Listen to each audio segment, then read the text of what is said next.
What it do? What it does? There's a purple car behind me and some black snakes in my hands.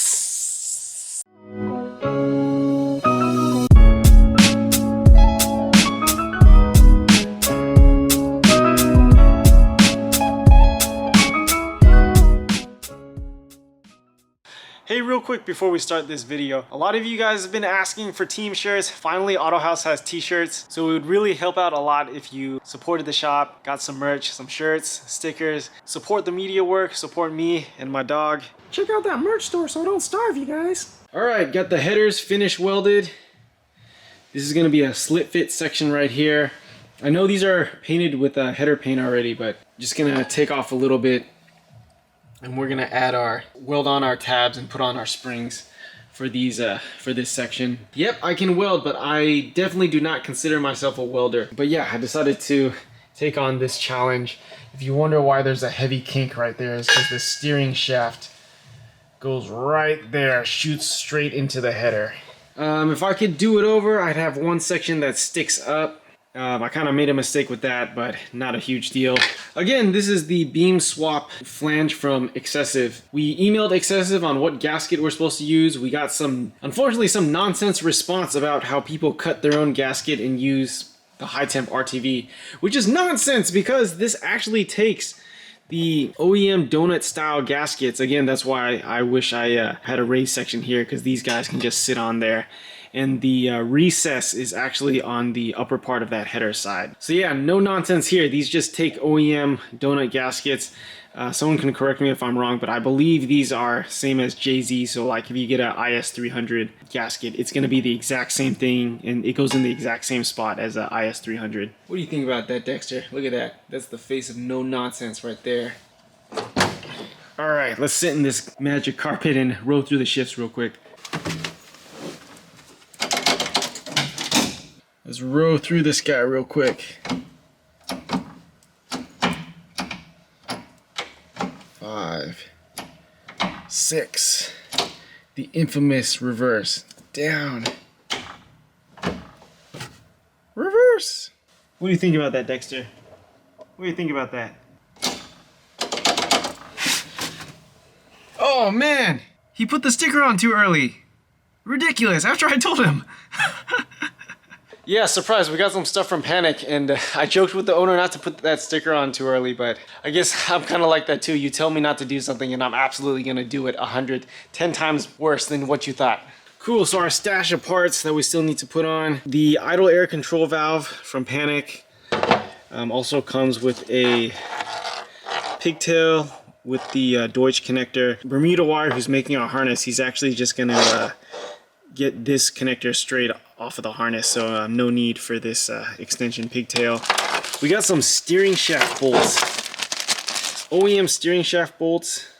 This is the Toyota part number, and you can see those guys are knurled and have an OEM crush washer. Super important to use the right bolts. Hopefully you guys can see that OEM one skinny in the middle. That means this guy was about to fail at some point. This is an older version without the knurling right here too. So yeah, beware, these are old ass cars, and critical safety components like these steering shaft bolts should absolutely get replaced. Yeah, what is this? So this car was in a fire at some point, and our fusible link holder got messed up. Long story short, these were never available separate. If you look in the EPC, you could only get this as part of the wire harness. So after a deep dive, not into your girlfriend, but into Google, found this Lexus part. What were my criteria? It's got to bolt onto that B+ terminal.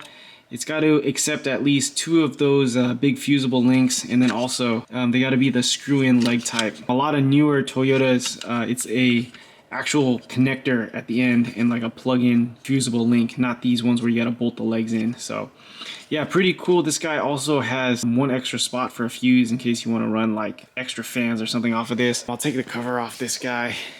You guys probably already know all your covers, all your OEM Corolla covers, all these guys are missing. But yeah, that's what this guy looks like. Don't ask me for the part number. I'm going to keep you guys in suspense. I'll give you a hint. It's a Lexus part number. What else do we have? Not a tremendous amount of progress this week. We had plenty of other customer work to do, but 3.25 90-degree silicone connector. We were able to reuse the customer's OEM air filter. Apparently this was on borrow, so we gotta switch the filter out again. I also wish that this section was longer so we could go out more, but it sounds like we're getting a longer cone filter. I know I've ordered these 90-degree silicone couplers with long legs before. Horrendously expensive, like $70. Again, priority one is just to get this car running. To get this radiator to sit so close and, you know, allow for space, because that's a hard 90-degree bend, we actually had to slot these forward and then also bend these guys, the front of these, down. The owner actually has the new JSP billet ones,